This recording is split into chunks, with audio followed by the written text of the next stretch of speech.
নতুন বছরে কোনোভাবেই বাজে সময় কাটিয়ে উঠতে পারছে না ম্যানচেস্টার সিটি। ঘরের মাঠ কিংবা প্রতিপক্ষের সবখানেই জয়হীন সিটিজেন্স। নতুন বছরে ৩ ম্যাচে মাঠে নেমে ৩ ম্যাচেই জয়হীন আছে পেপ গার্দিওলার দল।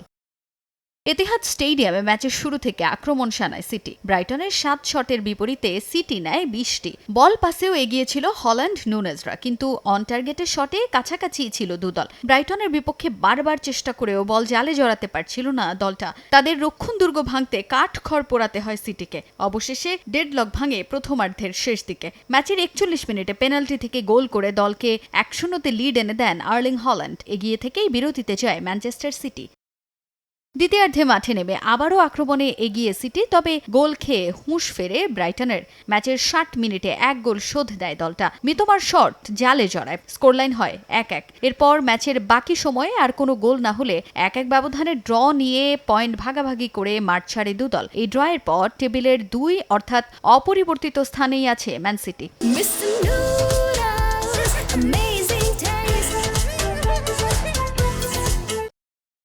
এদিকে জয়ের দেখা পায়নি ম্যানচেস্টারের আরেক জায়ান্ট। বার্নলির বিপক্ষে মাঠে নেমে রীতিমতো নাকানি চোবানি খেতে হয় ম্যানচেস্টার ইউনাইটেডকে। ম্যাচের মাত্র ১৩ মিনিটে চরম এক ভুল করে বসে রেড ডেভিলস। হেইভেনের আত্মঘাতী গোলে ১-০ এগিয়ে যায় বার্নলি। এরপর প্রথমার্ধে আর সেই ভুল শুধরে নিতে পারেনি রেড ডেভিলস। দ্বিতীয়ার্ধে মাঠে নেমে ৫ মিনিটের ব্যবধানে সেস্কোর গোলে ম্যাচ ফেরে সমতায়। এর ঠিক ১০ মিনিট পর ম্যাচে লিড নেয় ম্যানচেস্টারের দলটা। সেস্কোর দ্বিতীয় গোলে স্কোর লাইন হয় ২-১। তবে সেই লিড বেশিক্ষণ ধরে রাখতে পারেনি তারা। ৬৬ মিনিটে বার্নলির অ্যান্থনির গোলে আবারও সমতায় ফেরে ম্যাচ। শেষ পর্যন্ত ২-২ গোলের ড্রয়ে মাঠ ছাড়তে হয় ম্যানচেস্টার ইউনাইটেডকে।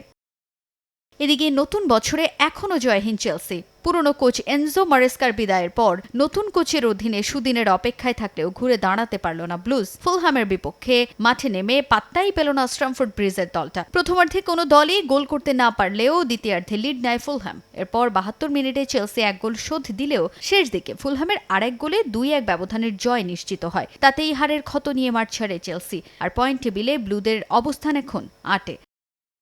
তাজিন খন্দকার, সময় সংবাদ।